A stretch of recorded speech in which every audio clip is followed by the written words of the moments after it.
Right, hello everybody.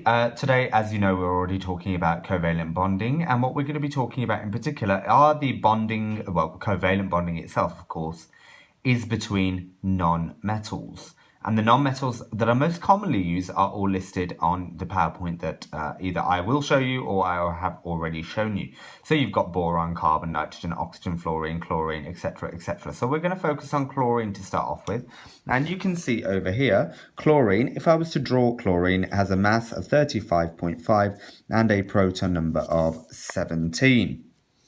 Then you write a symbol there. Now I have to break this down. So it's 17 protons, so therefore it'll have 17 electrons, which mean 2 go in the first shell, 8 go in the next shell, and as you are well aware, you can only have 8 in every shell after the inner shell. So the next available one is 2 add 8 is 10. There's 7 more to draw, so you put 7 in the third shell.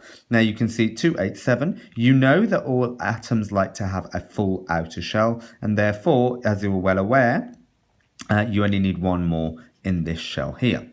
So where is that one going to come from? Well, what will happen is, very clearly, another chlorine comes along, 35.5, and a proton number of 17. Once again, 287. It's its electronic configuration. Please do not forget this step.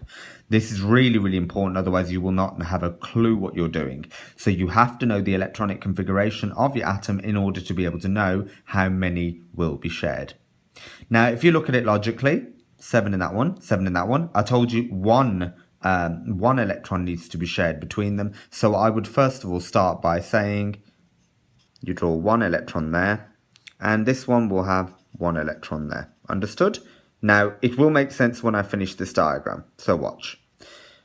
1, 2, 3, 4, 5, 6, 7. Boom. Right chlorine there.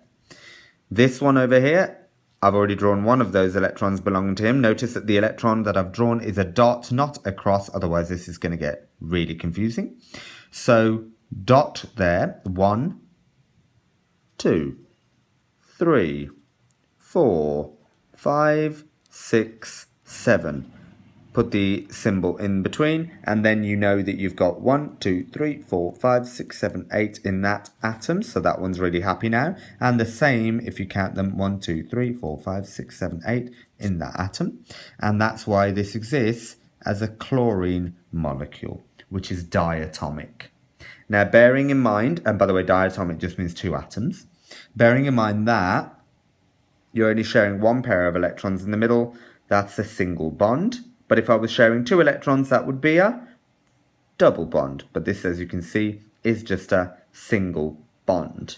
Okay, so that should be extremely useful for you. Remember, in summary, write the formula out, including the mass number and the proton number. Make sure you do your electronic configurations.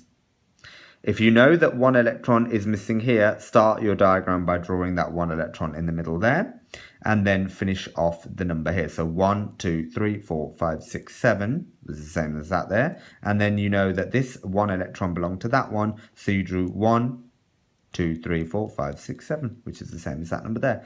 Tells you it's a single bond because it's sharing only one pair of electrons. Okay, if it was a double bond, it will be sharing 2 pairs of electrons.